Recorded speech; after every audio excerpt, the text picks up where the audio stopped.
올 한해 의료계를 떠들썩하게 했던 관절염 치료제 성분 변경 인보사 사태와 관련해 코오롱 생명과학 이우석 대표에 대한 구속영장 실질심사가 오늘 서울중앙지법에서 열렸습니다. 관련해서 피해자들이 코오롱을 상대로 제기한 집단소송의 향방에도 의료계와 법조계 관심이 쏠리고 있는데요. 법률방송 송년 인터뷰, 피해자들의 집단소송을 대리하고 있는 엄태섭 변호사를 만나 관련 얘기들을 들어봤습니다. 서울 신사동 법무법인 오킴스 사무실에서 만난 엄태섭 변호사는 제약회사 사내변호사 이력을 갖춘 30대 젊은 변호사입니다. 지난 3월 인보사 사태 관련 식약처 발표를 보며 뭔가 이상하다는 이른바 사건 촉이 왔다고 합니다. 그 식약처 발표 내용이 굉장히 이상했어요. 식약처에서 얘기를 하기를 코오롱 측에서 자발적으로 그 판매를 중단했다라는 그런 발표를 했는데, 식약처는 정부기관이거든요. 근데 정부기관에서 코오롱을 마치 대변하는 듯한 그런 취지의 발표를. 코오롱 생명과학이 지난 2017년 식약처 시판 허가를 받아서 야심차게 내놓은 인보사는 세계 최초 골관절염 유전자 치료제로 국내외 제약업계의 주목을 한몸에 받았습니다.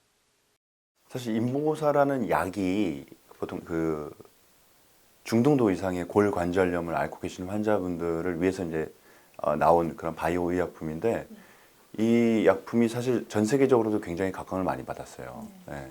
연골이 재생된다는 효과를 굉장히 홍보를 많이 했었기 때문에.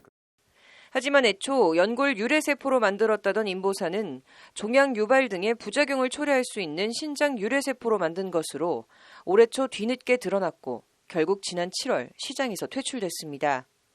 저희가 직접 환자분들 한 100여 분들 대상으로 역학조사를 실시했어요. 통증은 투약 전보다 투약 후가 더 악화되었다.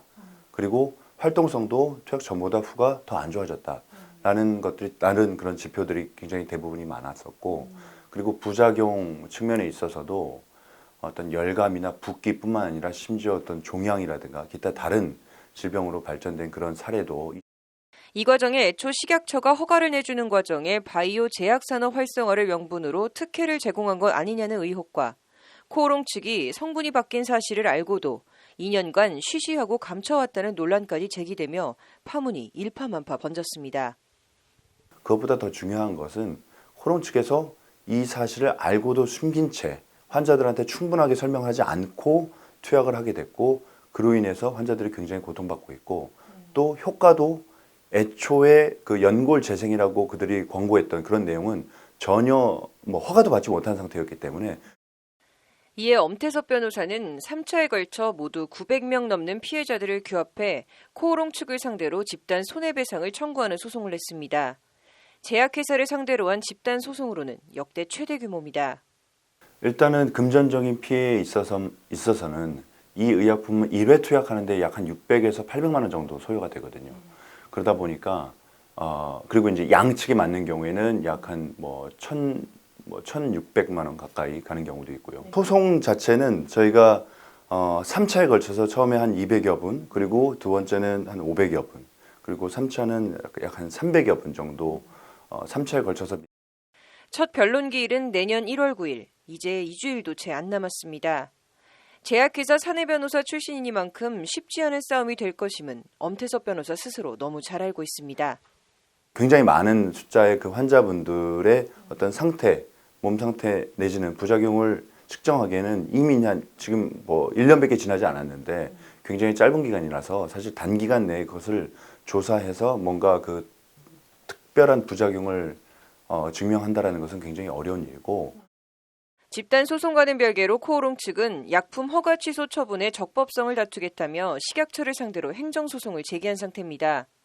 관련해서 식약처가 애초 첫 단추를 잘못 꿰 인보사 사태에 단초를 제공했다는 것이 엄 변호사의 지적입니다. 당연히 식약처도 책임에서 당연히 자유로울 수가 없습니다. 일단 식약처는 어떤 의약품이 허가 시판되기 이전에 제일 마지막으로 허가 과정에서 검증하는 그런 정부 기관이고, 그리고 또 국민보건위를 최종적으로 감시하는 정부 기관이기 때문에 당연히 책임에서는 자유로울 수가 없고. 엄 변호사는 식약처의 부실하고 허술한 약품 안전성 검증 시스템 자체도 도마에 올렸습니다. 만약에 코오롱 측에서 애초에 처음부터 식약처를 적극적으로 기망하기 위해서 자료를 제출했다고 한다면 식약처 입장에서는 아마 세포 변경 사실을 몰랐을 수도 있다라고 생각은 해요. 왜냐하면 식약처 내에 그런 해당 의약품에 대한 안전성이라든가 유효성을 검증할 수 있는 그런 절차가 많이 부족하고 또 바이오 의약품의 경우에는 더더욱이 부족하기 때문에 더 거슬러 올라가면 바이오 산업 활성화라는 현 정부의 장밋빛 공약에 취해 업계와 정부 모두 정작 기본 중의 기본인 안전성 검증은 소홀히 하고 뒤로 미뤘다는 것이 엄 변호사의 지적입니다.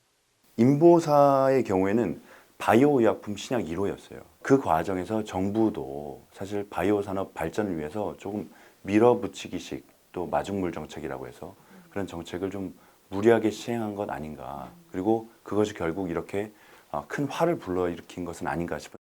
이제라도 인보사 사태를 계기로 안전성을 포함한 식품의약품 검증 시스템 전반을 손보고 강화해야 한다고 엄 변호사는 강조합니다. 특히 이런 먹거리라든가 의약품, 의료기기 이런 것들의 안전성은 사실 아무리 강조해도 부족하지 않다라고 생각을 하고요. 적어도 이와 같은 의약품이라든가 먹거리 등의 어떤 허가 절차, 심사 절차, 그리고 이런 의약품들을 개발하는 제약회사, 의료기기 회사들은 적어도 이런 점들을 분명히 염두에 두고 제약회사 사내변호사 출신으로 사상 최대 규모의 제약회사 상대 소송 대리인으로 엄 변호사는 의료소송의 경우 피해자들의 입증 책임을 지금보다 훨씬 경감시켜줄 필요가 있다고 거듭 강조합니다.